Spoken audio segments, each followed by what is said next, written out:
Meus irmãos, tudo na paz? Vocês de casa também recebem o meu abraço, porque a partir de agora nós vamos estar na presença do nosso Deus e vamos aprender coisas lindas e abençoadas. Para quem está na televisão, aqui ainda é domingo de Páscoa, aqui nós estamos comemorando a libertação de Israel do cativeiro, que simbolizava a nossa libertação do reino das trevas, e graças a Deus ambas existiram e nós estamos para sempre libertos com Jesus nosso Senhor, libertos de todo envolvimento maligno e agora cheio do Espírito do Senhor Deus para fazer a obra.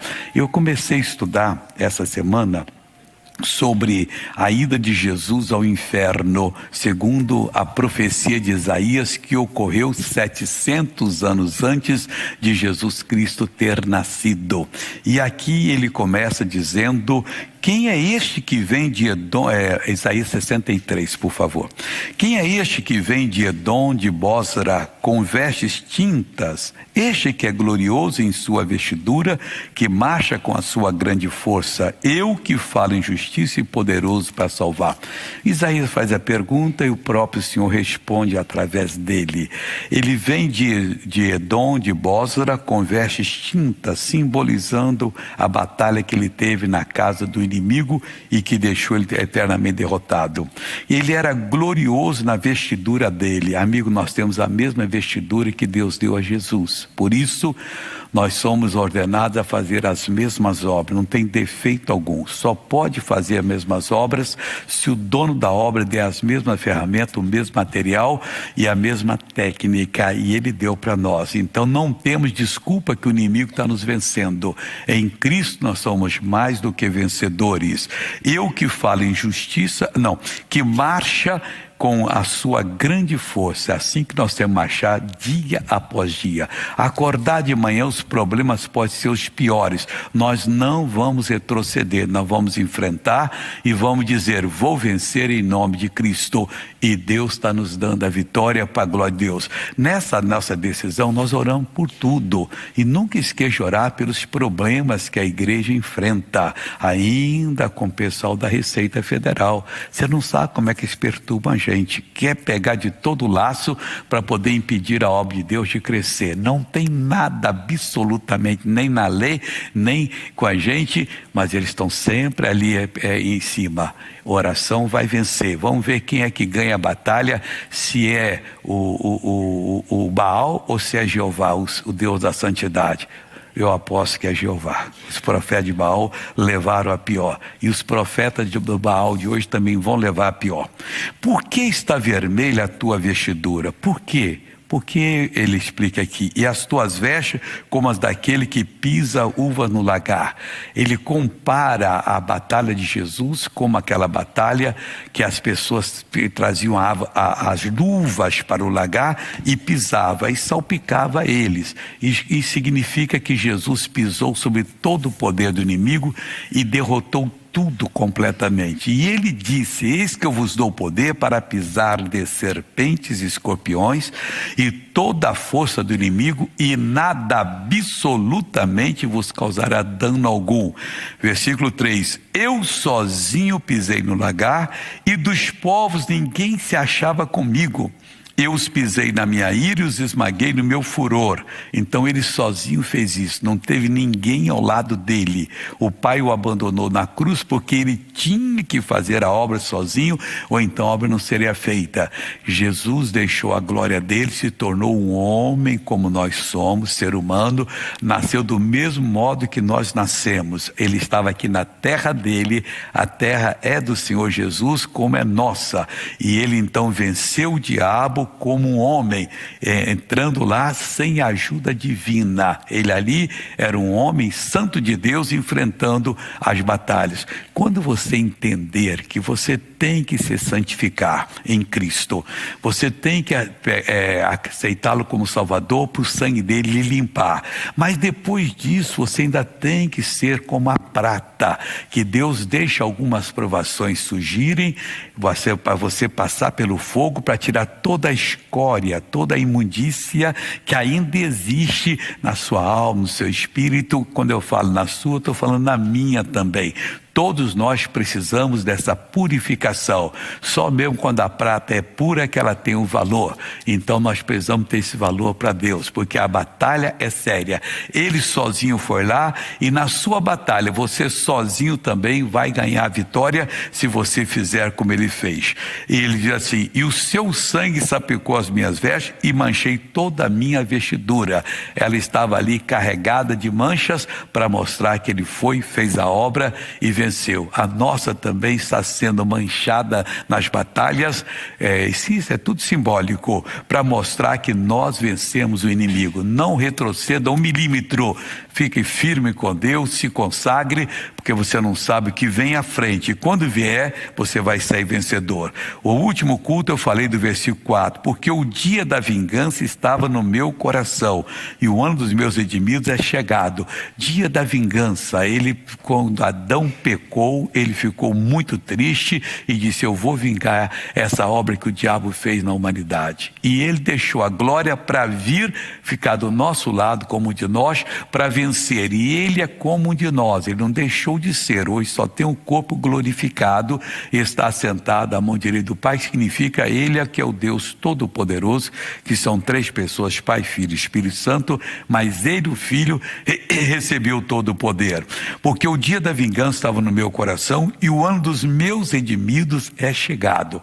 A cada 7 semanas de anos em Israel, 49 anos, o 50º era o ano do jubileu. O que era isso, missionário? Em Israel ninguém podia vender a terra para sempre. Era como se fosse um arrendamento.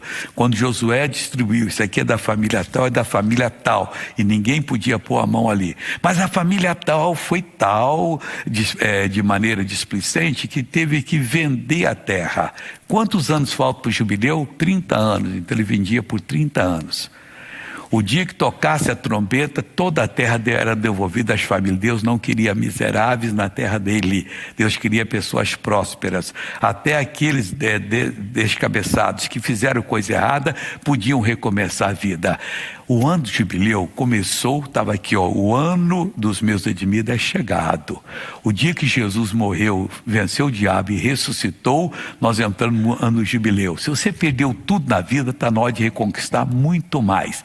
Na novela da vida real, hoje você vai ver, presta atenção, num caso de uma pessoa que realmente perdeu, não entendia do assunto, começou a prosperar, mas afastou da igreja, que é o erro de muitas pessoas, deixou a comunhão com o Pai, e o inimigo fez a derrota. Mas aí voltaram para Deus e Deus deu a vitória. Você vai ver daqui a pouco.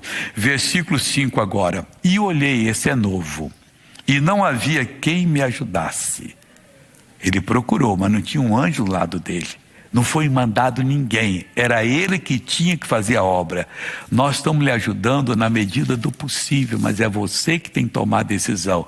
Eu vou renunciar essa carnalidade que está me empurrando para ir para o inferno. Eu não sou servo do diabo.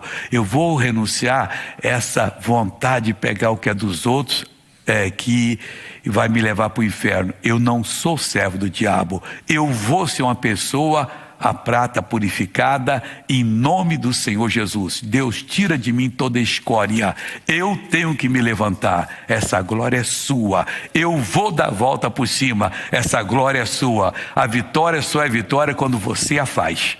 Quando você toma a decisão e vira a coisa, você nunca mais vai esquecer. Obrigado, missionário. Não, obrigado, Espírito Santo, porque Ele mandou falar para você. Eu olhei e não havia quem me ajudasse. E espantei-me de não haver quem me sustivesse. Pelo que o meu braço me trouxe a salvação e o meu furor me susteve. Amigo, deixa Deus dirigi-lo e você vai ser a pessoa vitoriosa. Você vai dizer: obrigado, Pai, eu não sou nenhum Zé ou nenhuma Maria qualquer. Eu sou um filho, uma filha chamada por Ti para ser um vencedor. Nasceu menina, menina para sempre. Nasceu menino, menino para sempre. E vença, porque Deus está do seu lado. Amém? Nós estamos estudando a viagem missionária de Paulo. E nós estamos estudando agora que ele já saiu de Éfeso, onde fez um trabalho lindo De tal maneira que todo mundo na Ásia ouviu a palavra de Deus. Olha que coisa, 2 anos ali, Paulo arrebentou. No versículo, Atos 19, 21, começa assim: e cumpridas essas coisas, Paulo propôs em espírito, só ele, ir a Jerusalém, passando pela Macedônia e pela Caia, dizendo: depois que houver estado ali, importa-me ver também Roma. Estava pensando grande. E enviando a Macedônia 2 daqueles que o serviam, Timóteo e Erasto, ficou ele por algum tempo na Ásia. Naquele mesmo tempo, houve um não pequeno alvoroço acerca do caminho, maiúsculo, que é do caminho, chamava assim a fé em Jesus. Jesus disse: eu sou o caminho, a verdade e a vida. Você está o quê? Eu estou no caminho, aceitei Jesus, estou no caminho, estou servindo a Ele. Mas houve um alvoroço. Não porque Paulo tinha feito qualquer coisa errada. Ao contrário, ele estava fazendo o que é certo. Acredite que isso aqui é verdade. Porque um certo ourives de prata, por nome Demétrio, que fazia de prata nichos de Diana, dava não pouco lucro aos artífices. Ele tinha uns altarzinhos que ele fazia e vendia.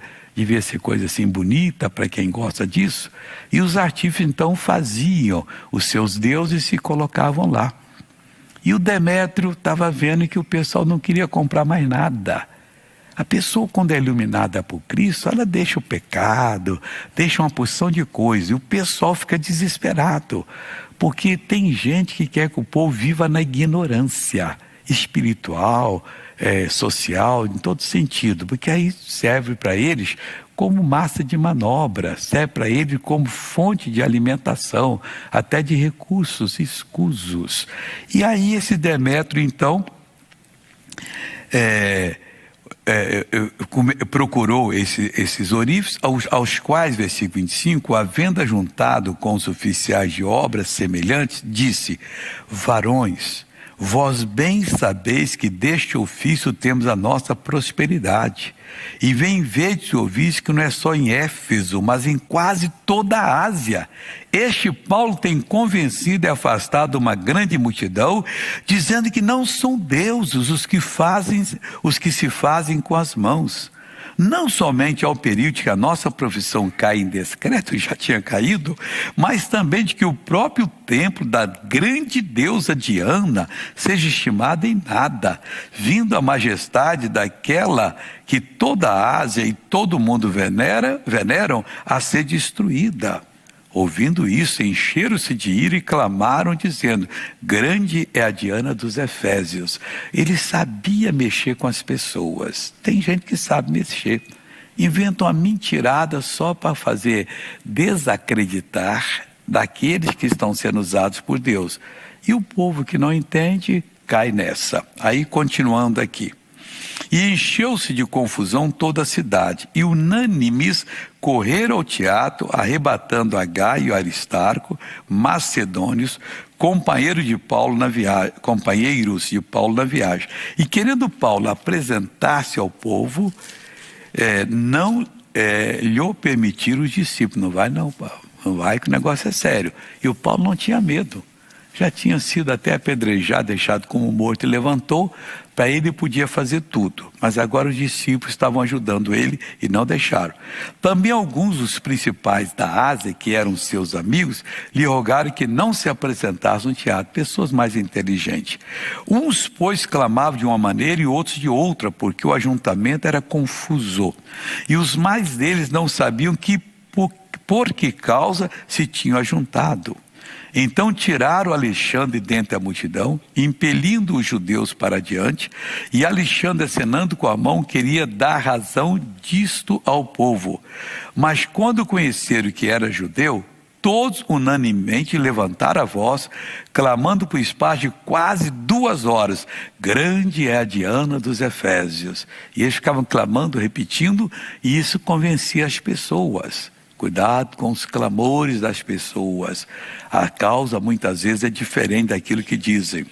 Então o escrivão da cidade, um homem mais temperado, tendo apaziguado a multidão, disse: varões efésios, Qual é o homem que não sabe que a cidade dos Efésios é a guardadora do templo da grande deusa Diana e da imagem que desceu de Júpiter? Sempre tem essas histórias que uma imagem desceu, não sabe de onde. Fabricam, jogam em algum lugar, depois aparece, que um dia vai aparecer, aí aconteceu. Não, aquilo é feio, é obra de homem. Ora, não podendo isso ser contraditado, convém que vos aplaqueis e que nada façais temerariamente.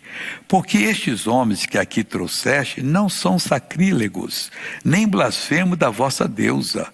Mas se Demétrio, olha como homem era inteligente, e os artífices que estão com ele têm alguma coisa contra alguém, há audiências e há procônsules que se acusem uns aos outros. Mas se alguma outra coisa demandais, averiguar-se-á em legítimo ajuntamento.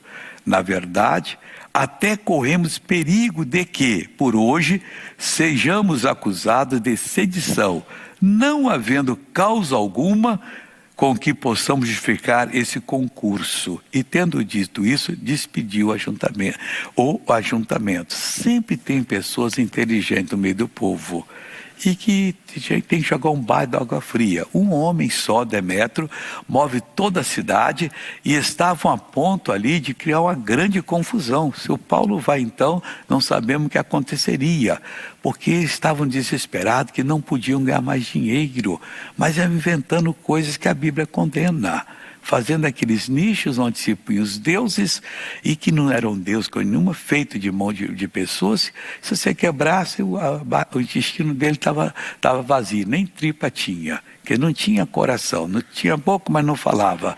E as pessoas levam o povo a isso. Paulo, sábio, ganhou toda a Ásia para Jesus em 2 anos. Todo mundo ouviu a palavra, fizeram-se grandes fogueiras dos livros de bruxaria, feitiçaria, que as pessoas vinham e jogavam na fogueira. Não quero mais isso. Que bonito estava aquela cidade, aquele ponto principal da Ásia, que era a cidade de Éfeso, nos dias de Paulo. Amigo, nós temos que levar essa palavra. E se um dia se levantarem, Deus cuida de quem for acusado de alguma coisa, porque é necessário que essas coisas aconteçam. E é nessas vezes, nesses levantes, que a pessoa é purificada, é como a prata, passa pelo fogo e tira toda a escória e ela passa a ser útil para o Senhor Deus. Isso nós temos que fazer. Zacarias já falou disso, mas não é a mensagem de hoje. Lá no capítulo 8 dele, ele fala exatamente dessa situação de você ser purificado para poder ser uma bênção nas mãos do Senhor Deus.